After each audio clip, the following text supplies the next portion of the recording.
Na caminhada do peregrino, o primeiro obstáculo com o qual ele se depara é o pântano do desânimo.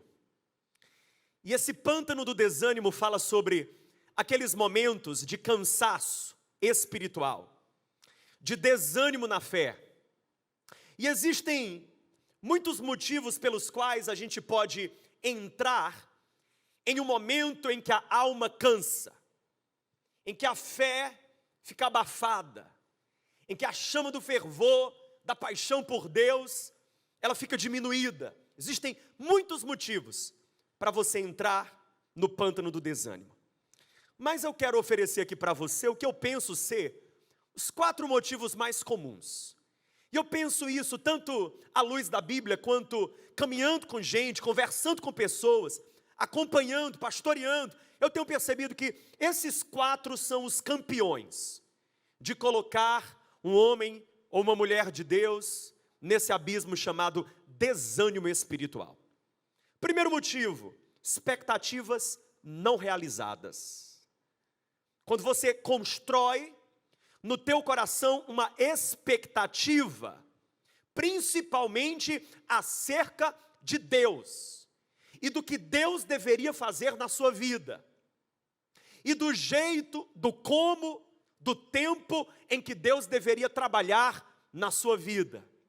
Você constrói uma expectativa, você pensa, bom, creio que Deus fará assim, dessa forma, desse jeito, mas o tempo passa e as coisas não fluem como você esperava.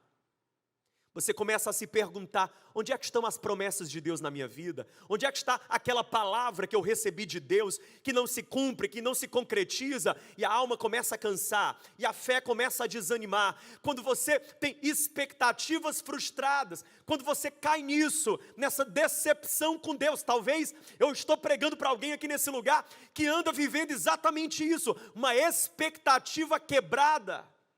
Deus não está agindo na sua vida da maneira que você esperava que Ele agiria. Não no tempo que você achava que Ele agiria, não no ritmo, na velocidade que você achava que Ele agiria. Deus está lento demais, demorando demais, ausente demais, calado demais. Cadê Deus que não fala? Cadê Deus que está silente na minha vida? Expectativas não realizadas. A gente, por causa delas, cai em um desânimo espiritual. Sim ou não, gente? Segundo motivo, campeão. Crises não resolvidas. Problemas, lutas, batalhas que se arrastam e que parecem que nunca tem um ponto final. Porque eu acho que você vai concordar comigo. O problema não é você enfrentar uma batalha, não é você enfrentar um gigante, é você lutar, lutar, lutar, lutar, e parece que aquela luta não cessa, que aquele gigante não cai, que aquele deserto não acaba, que aquela página não é virada. Quando você pensa que avançou um pouco, saiu dali, e que a situação começou a melhorar, aí você nota ela regredindo e dando passos para trás. Você faz o curso de casais e pensa, agora sim, agora esse casamento vai para frente. Pastor, o homem que não vinha para a igreja começa a vir. O homem está fiel, está presente, está constante. Dá 15 dias o pau quebra. Dá 21 dias o negócio começa a desandar. A atmosfera começa a mudar, a regredir, a ser novamente. O que foi, você diz, ah não, de novo. O filho vai para o acampamento, ele volta. Meu irmão, é ele e o Espírito Santo. O menino é um anjo. Volta até lavando a louça, ele lava. Até arrumar a cama ele arruma. Tá bom demais, esse acampamento saiu, foi barato, ô glória. Olha o investimento, olha o retorno. Passa um tempo, os problemas voltam, os conflitos voltam.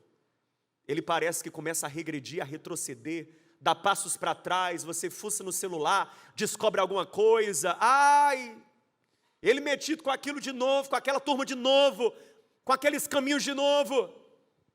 E aí você vai cansando e vai desanimando. Por quê? O problema que se arrasta, a luta que não cessa, a adversidade que não vira, que não muda.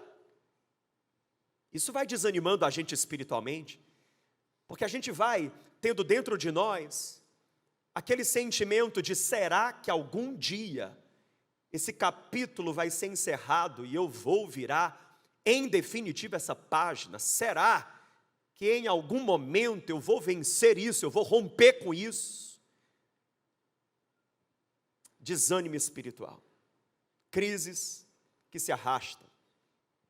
Terceiro motivo, campeão, perdas não esperadas, nos jogam no pântano do desânimo. Perdas não esperadas. Quando você é surpreendido, mas não por uma boa notícia, por uma péssima notícia. Quando você é surpreendido por uma tempestade que chega e sem aviso prévio, não te falou com antecedência que ela viria, ela já chega destruindo tudo, arrastando tudo, levando tudo. Perdas não esperadas. Inesperadamente, ele sai de casa. Inesperadamente, o diagnóstico chega. Inesperadamente, a doença se estabelece. Inesperadamente, o problema financeiro começa a virar uma bola de neve inadministrável. Inesperadamente, uma perda, um sonho perdido, uma oportunidade que já era tida como certa, se perde, perdida. Perdas não esperadas jogam um balde de água fria na nossa fé, sim ou não? Por último, pecados não vencidos. Esse daqui eu já vi colocar muita gente no lamaçal do desânimo. Pecados não vencidos. Áreas na sua vida em que o pecado governa, e você sabe que aquele não é o desejo e a vontade de Deus para você ali naquela área da sua vida, mas você não consegue romper com aquilo, é mais forte do que você, é um vício, é uma compulsão, é um hábito já estabelecido, ali o velho homem ainda reina, e você não consegue romper com aquele ciclo de tentativa, queda e frustração, vergonha e culpa, tentativa, queda, frustração, vergonha e culpa. Vem para a igreja, levanta as mãos, adora a Deus, quer Jesus, quer andar com Deus, quer buscar a Deus, mas você diz: pastor, eu não consigo vencer esse pecado. O diabo me segura pelo calcanhar através daquela área. Ele me prende, ele me retém. Ele de alguma maneira consegue me algemar através daquela área. E isso vai gerando em nós um desânimo espiritual. Onde é que está essa fé toda que eu recebo no culto, essa palavra que é ministrada, esse Espírito Santo sobre o qual eu escuto ali na pregação? Onde é que está isso, esse poder de Deus na minha vida? Se é tão real, então por que é que eu ainda não consegui romper com isso, quebrar essas cadeias? Pecados não vencidos colocam pessoas no pântano do desânimo espiritual. Eu não sei se hoje você está vivendo um tempo de desânimo, mas se você não está, eu tenho uma notícia: cedo ou tarde ele chegará. Notícia boa? Não, acho que não, mas é um fato, porque o pântano do desânimo faz parte da nossa caminhada. Em algum momento a gente desanima, e eu quero dizer para você que desânimo não precisa ser sinônimo de crise de fé na tua vida. Desânimo não precisa ser sinônimo de desvio espiritual. Ei, separe as coisas. Desanimado sim, desviado de Jesus Cristo não. Eu posso estar em um momento de desânimo, mas escute uma coisa, é um momento. Cuidado com aquilo que a voz do desânimo sussurra para você. Quando você está vivendo o tempo de desânimo espiritual, ela vai falar para você coisas do tipo: você não vai conseguir sair disso. Esse lodo, essa areia movediça vai absorver você, você vai sucumbir nisso. O deserto vai ser a sepultura da tua fé. Você não vai sair disso. Há pessoas para quem o desânimo tem falado assim: você não foi feito para isso. Olha para a sua vida, olhe para as contradições, olhe para os problemas, olhe para as batalhas, olhe para os gigantes não vencidos, olhe para isso. Reconheça, admita, servir a Deus não é para você. Não é para gente com o passado que você tem. Não é para gente com a vida que você viveu. Não é para gente que tem os traumas e feridas que você carrega. Não te cabe isso. É para outro tipo de gente, não para você. Isso não te serve.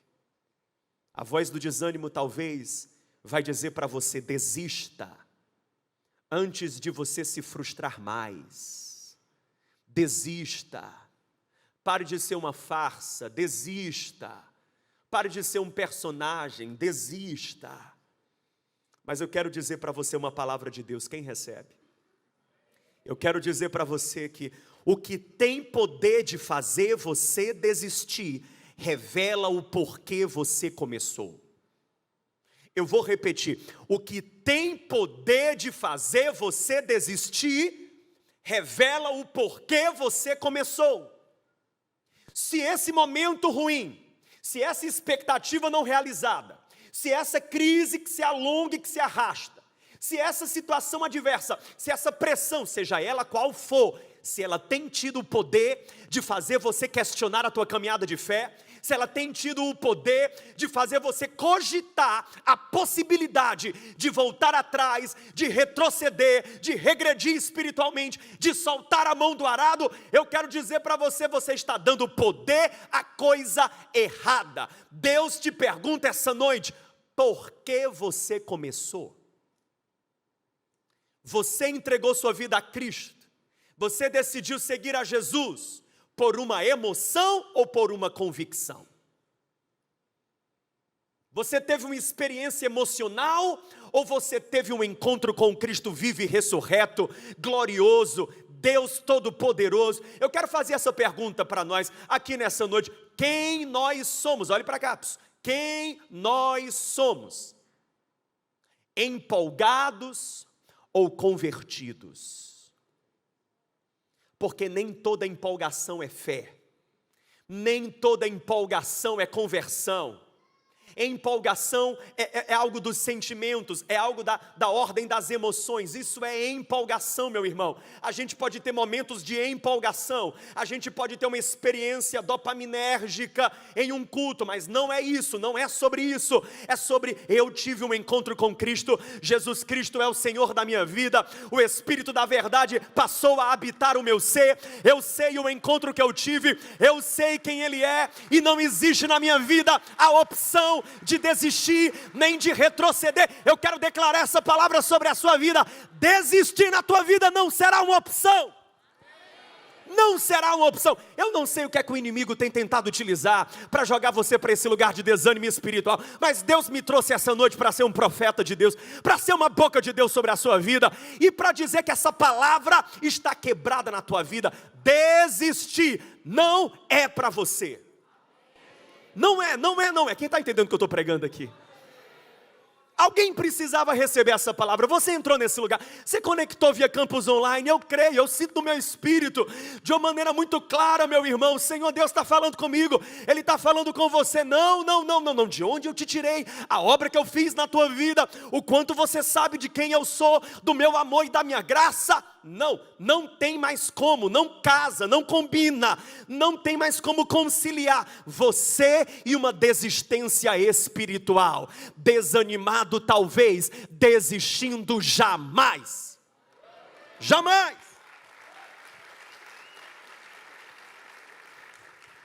A fé verdadeira não é medida por como você começa. A fé verdadeira é vista por como você permanece. João capítulo 6, versículo 66, a Bíblia diz que muitos estavam deixando de seguir Jesus. Multidões estavam deixando de seguir Jesus. E naquele momento a Bíblia diz assim: daquela hora em diante, muitos dos seus discípulos voltaram atrás. Muitos voltaram atrás, deixaram de segui-lo. Mas o texto diz: Jesus perguntou aos 12: vocês também não querem ir? Eu acho interessante como Jesus não tem crise de identidade, não tem carência, não está com um vazio que precisa ser preenchido pela presença de seguidores. Jesus não está implorando para seu ninguém, para que ele seja seguido. Ele não está aqui, ajoelhado, clamando por likes. Não. Quando ele vê uma turma se debandando, ele pergunta para os outros: vocês também não querem ir? E a Bíblia diz que Simão Pedro respondeu: Senhor, para quem nós iremos? Só tu tens as palavras de vida eterna. Sabe o que é que Pedro estava dizendo? Jesus, não precisa ser fácil, precisa valer a pena. Nós não vamos arredar o pé porque nós sabemos quem tu és. E nós te seguimos não por causa do clima do momento, nem porque a situação coopera. Não, nós te seguimos porque sabemos quem tu és. Tu és aquele que carrega a vida eterna de Deus. Nós não vamos deixar de te seguir. Não somos empolgados, somos convictos. Jesus, na parábola do semeador, em Lucas 8, versículo 13, eu quero que você leia esse versículo comigo, Lucas 8, 13. O Senhor Jesus, ele fala sobre alguns que a palavra de Deus chega nas suas vidas, e essa palavra começa a crescer e a gerar algo ali. Diz assim: as que caíram sobre a pedra são as que, ouvindo a palavra, a recebem com alegria, mas não têm raiz. Olha o que é que Jesus diz. Leia comigo, igreja, 3, 2, 1. Creem durante algum tempo, mas desistem na hora da provação. Ele fala sobre aqueles que recebem a palavra de Deus e creem durante o quê? Algum tempo. Durante algum tempo estão animados. Durante algum tempo eles parecem que assim exalam fé. Creem durante algum tempo. Mas ele explica por que não possuem raízes, por que não possuem profundidade. Eu quero que você entenda uma verdade, um princípio espiritual. Onde não há profundidade, não há constância. Onde não há profundidade, não há constância. O que mantém uma árvore de pé quando vem um forte vendaval são as suas raízes. E o quão mais profundas são as raízes, mais forte e resiliente será a árvore. A sua profundidade produz constância espiritual. Não tem como, em uma geração que sofre da síndrome da superficialidade, vermos cristãos que permanecem, que ficam, que se firmam, que nada nem ninguém consegue roubá-los da presença de Deus. Não tem como. É preciso profundidade. E Jesus diz, porque eles não possuem raízes, vindo a provação, chegando as expectativas não realizadas, as crises não resolvidas, os pecados não vencidos, vindo os problemas e pressões, desanimam, retrocedem, desistem, abandonam o barco da fé. Hoje, eu quero trazer para você uma palavra que nos ajuda a entender que o problema não são os pântanos que nós atravessamos, mas os pântanos nos quais a gente se deixa afundar. O problema, meu irmão, é quando o pântano do desânimo, ele deixa de ser um lugar de passagem e se torna na tua vida um lugar de parada. Se alguém aqui fez residência no pântano do desânimo, a mão do Consolador está vindo ao teu encontro para te arrancar desse lugar, porque essa geografia não é a sua. Eu quero dizer para você, um capítulo não define um livro, uma cena, não define um filme, um momento, não define a tua história. Então não aceite como estado aquilo que deve ser apenas um estágio. Estou pregando para alguém aqui nesse lugar? Pelo menos para um ensino que eu estou pregando aí. Não se condene. Está vivendo um tempo de desânimo espiritual, não se condene. Tem gente que, além de todos os fatores que já tem para estar desanimado, ainda carrega consigo uma autocobrança espiritual. Uma culpa, um peso de culpa. Eu não deveria estar assim, eu não deveria estar assim, eu não deveria, eu não posso, eu sou um homem de Deus, eu sou uma mulher de fé. Tem a culpa de estar desanimado. Não, isso daí não ajuda em nada. Deus me manda te dizer, não se condene. Mas também eu te digo, não se conforme. Não se condene, mas também não se conforme. Hoje é o dia de nós confrontarmos esse desânimo. Abra a sua Bíblia, agora que eu vou começar a pregar, abra a sua Bíblia, no Salmo de número 40. O varão da mídia aí me ajuda, joga o Salmo 40, que eu quero ler com a igreja. 3 versículos que vão dar conta do recado do céu aqui nessa noite. Quem está entendendo aqui? Salmo de número 40, leia comigo aí. Toda a igreja, 3, 2, 1. Depositei toda a minha esperança no Senhor. Ele se inclinou para mim e ouviu o meu grito de socorro. Versículo 2, olha o que é que ele fez. Versículo 2. Ele me tirou de um poço de destruição, de um atoleiro de lama. Ele pôs os meus pés sobre uma rocha e firmou-me num local seguro. Versículo 3 para fechar. Olha o que é que Deus fez. Pôs um novo cântico na minha boca, um hino de louvor ao nosso Deus. Muitos verão isso e temerão e confiarão no Senhor. Aplauda mais forte e glorifique o nome do seu Deus. É isso que Ele fará e é isso que Ele faz. Ele não abre mão de nós, meu irmão.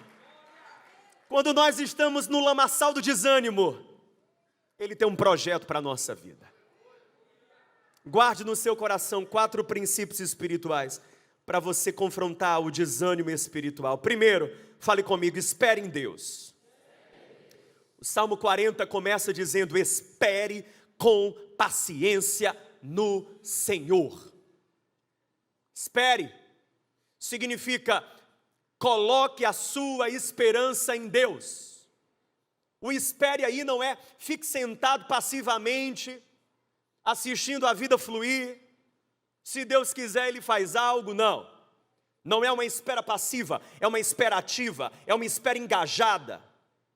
É uma espera que vem desse lugar chamado esperança. Coloque a sua esperança em Deus. Quer sair do desânimo espiritual? Ele está dizendo para você, olhe para Ele e entenda de uma vez por todas que a única mão que pode te arrancar desse lugar de desânimo e de fraqueza espiritual é a mão do Senhor Deus Todo-Poderoso.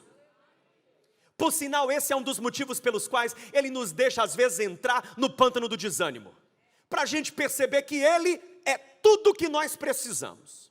Porque quando você tem Deus, mas tem uma ajuda adicional, quando você tem Deus e o dinheiro, quando você tem Deus e o terapeuta, quando você tem Deus e o médico, quando você tem Deus e o plano de saúde bom, quando você tem Deus e a ajuda dos amigos e a ajuda da família, pode ser que uma parte do teu coração coloque a esperança neles, não em Deus. E da boca para fora a gente diz, a minha confiança está no Senhor, mas na verdade, na prática, a nossa confiança está, é que o plano de saúde vai liberar a cirurgia e que o médico é bom. A nossa confiança está que vovô disse que vai fazer um pix e vai resolver o assunto. A nossa confiança está que o cliente falou que segunda-feira ele deposita. A nossa confiança está que o fornecedor disse que agora ele vai pagar o que deve. A gente não reconhece. Mas no fundo, em muitos momentos em que a nossa boca verbaliza, eu confio em Ti, Senhor, lá no profundo do coração a realidade é, eu confio naquilo ali. Aí sabe o que é que Deus faz? Deus nos permite passar pelos momentos de pântano, de desânimo, em que a gente não tem mais nada. Não porque a gente não tenha opções, mas é porque nenhuma dessas opções está dando conta de nos resolver, está dando conta de nos salvar, está dando conta de nos levantar desse lugar de desânimo espiritual. E aí, em momentos assim, em que nada mais está dando conta da gente, é que a gente percebe que, opa! Deus é tudo que eu preciso, porque você só descobre que Deus é tudo que você precisa, quando Ele é tudo que você tem. Espere com paciência no Senhor. Sabe por que é com paciência? Significa que Deus não age na tua vida no teu tempo. Vai ter que ter paciência. Eu não sei se você gosta de ser paciente, eu não gosto. Eu gosto das coisas no meu tempo. Quem é que é aquela pessoa que quando o computador trava, quando o celular trava, quando aqueles dias que o WhatsApp buga, e que você fica tentando mandar uma mensagem, você diz, você já começa a se agitar. Porque a gente gosta no nosso tempo, do nosso jeito, no nosso ritmo. Ô, coisa ruim é esperar. Sala de espera. Sala de espera de emergência. Sala de espera de emergência é um negócio assim interessante. A sua senha é a OTT 362. O 363 é chamado, o 364 é chamado, o 365 e você, cadê? Minha vez. Sabe por que é ruim? Esperar.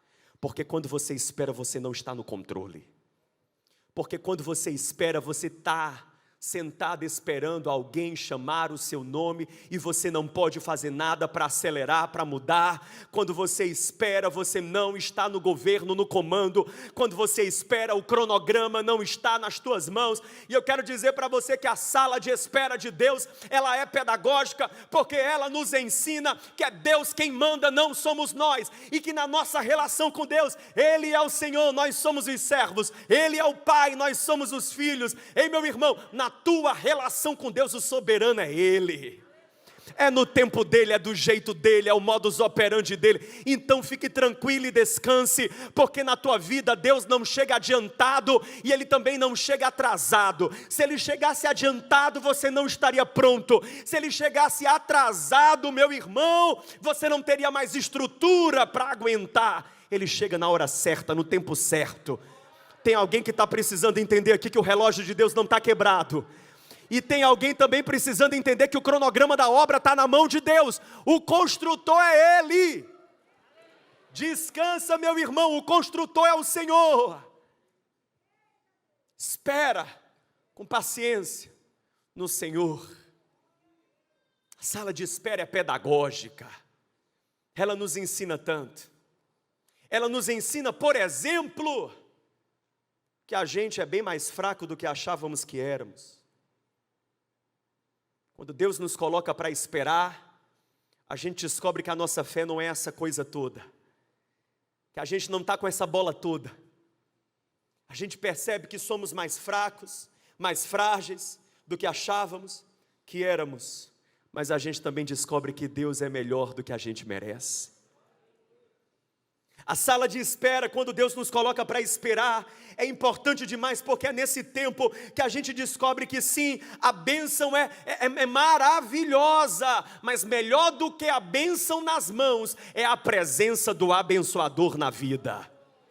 Eu quero dizer para você que ainda não está com a bênção nas mãos, ei, Deus está te dando a oportunidade de você descobrir que a presença do abençoador é suficiente. Você não tem a cura ainda, mas já tem o Jeová Rafá na tua vida, aquele que cura. Você ainda não tem a provisão, mas já tem o Jeová Jireh, aquele que provê. Você não tem a coisa, você não tem a matéria, você não tem a bênção, mas a presença do abençoador já é contigo. Ele já é na tua vida e Ele é suficiente para você.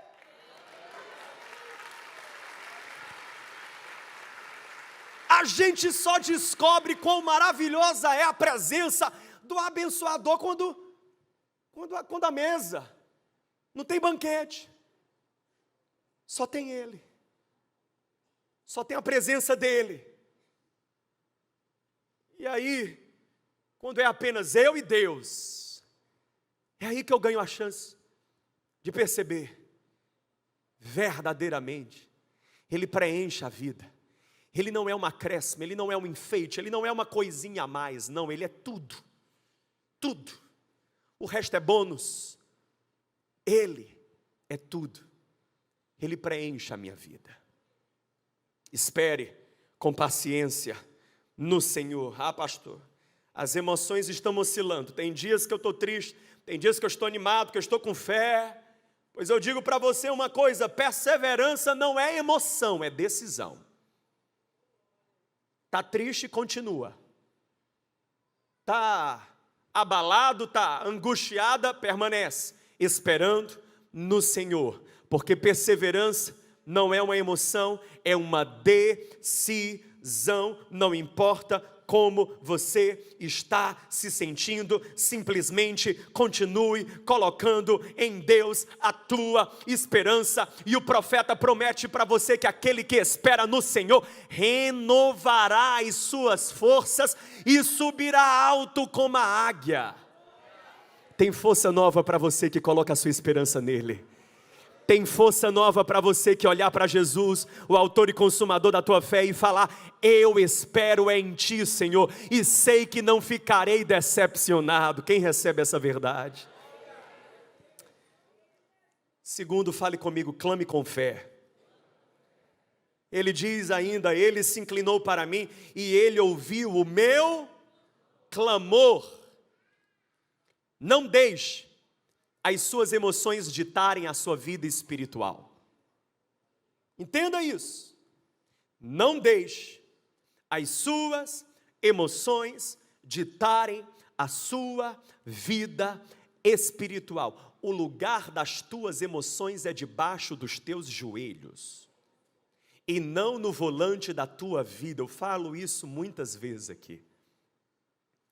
Porque tem muita gente que o grande empecilho na caminhada de fé é a alma. É o que sente. É o que pensa.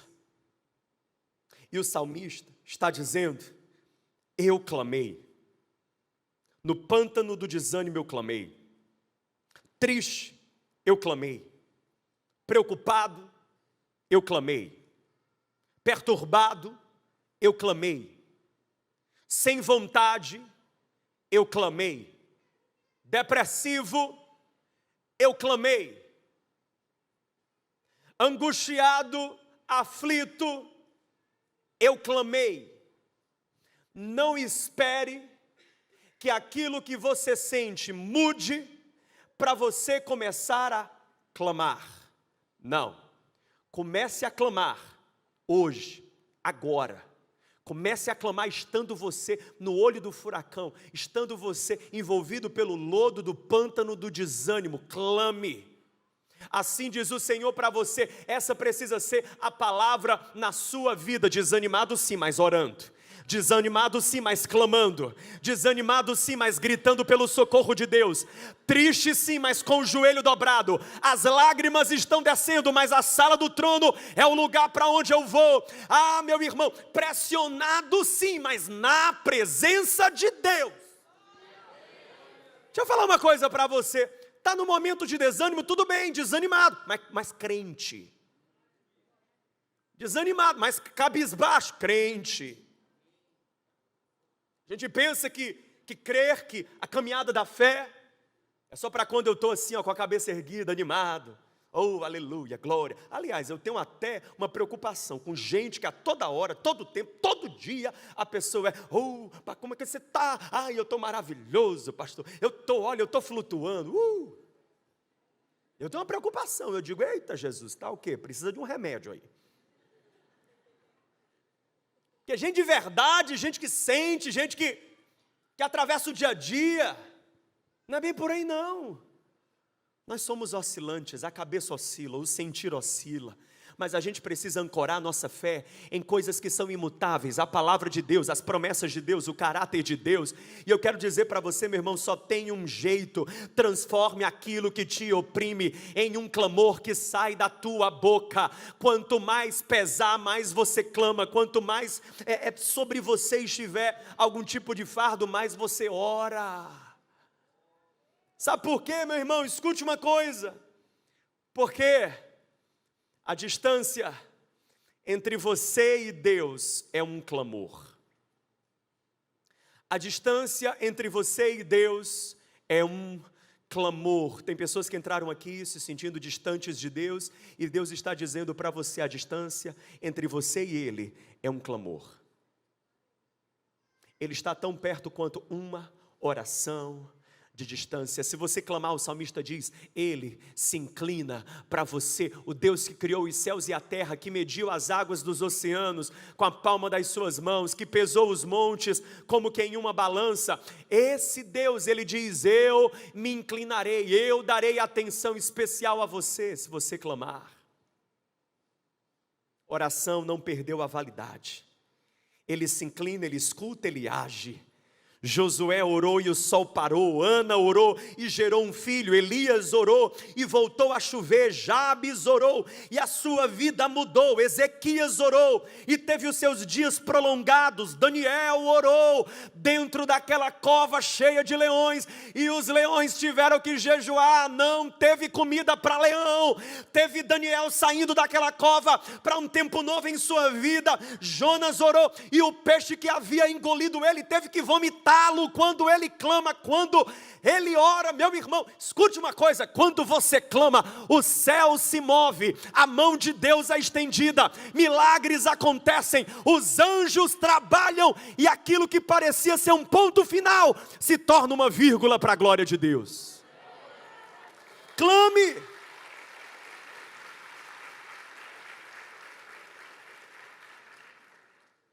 Não adianta ficar postando só nos stories, não, estou mal. Hoje eu estou um abuso. Não adianta não, colocar isso não. Fechado para balanço, não adianta. Aí para Jesus, vai para a presença de Deus. Vai chorar, mas vai chorar com Deus.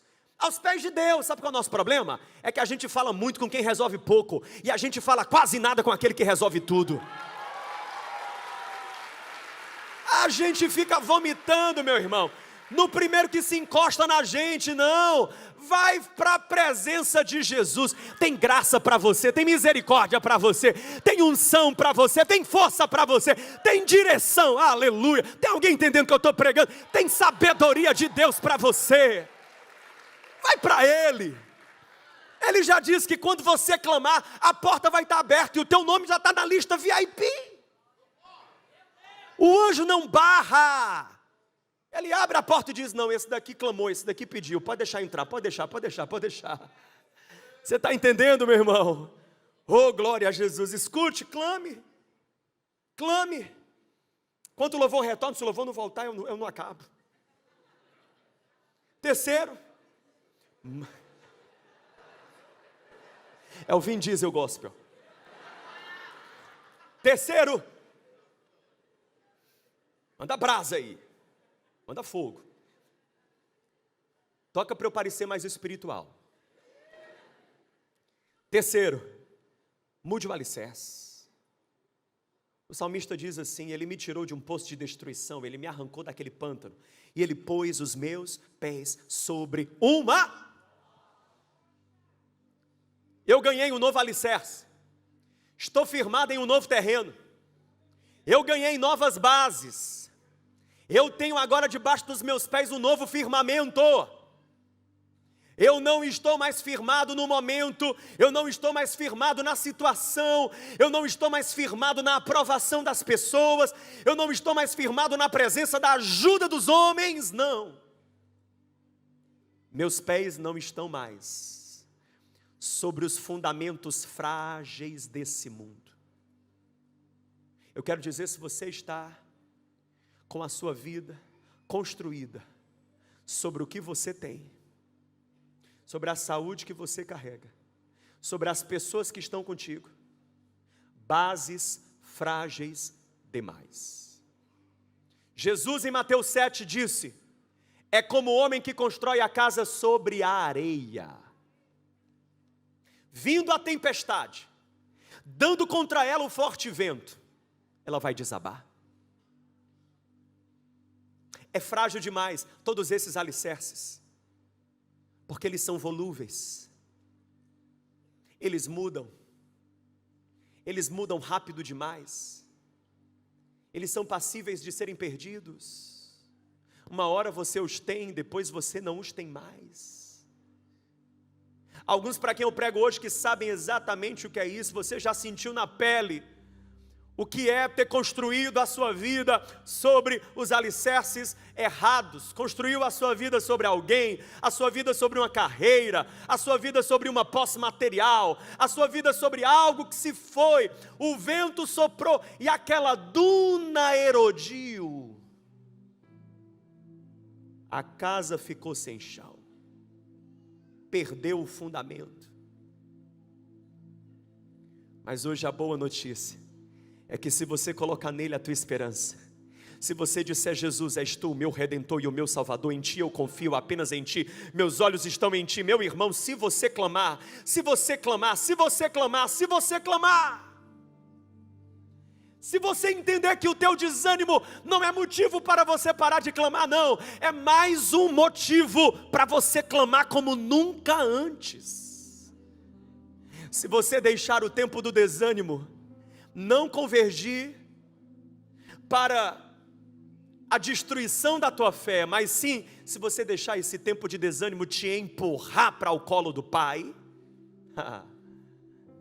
meu amigo, ele disse: Ele me tirou do lamaçal e firmou os meus pés sobre uma rocha. Ele me deu um novo alicerce. A rocha é Jesus, é quem Ele é, o seu amor e as suas promessas. E hoje eu vim dizer para você: é tempo de você colocar em Jesus os teus pés, se firmar nele, nele, nele, apenas nele. E quando você fizer isso, vem o meu quarto e último princípio. Olhe do futuro. Fale comigo: olhe do futuro. Não é para o futuro, é olhe do futuro. O texto diz: pôs um novo cântico em minha boca, um hino de louvor ao nosso Deus. Me parece que então ele vai e tem uma visão profética sobre a sua própria realidade.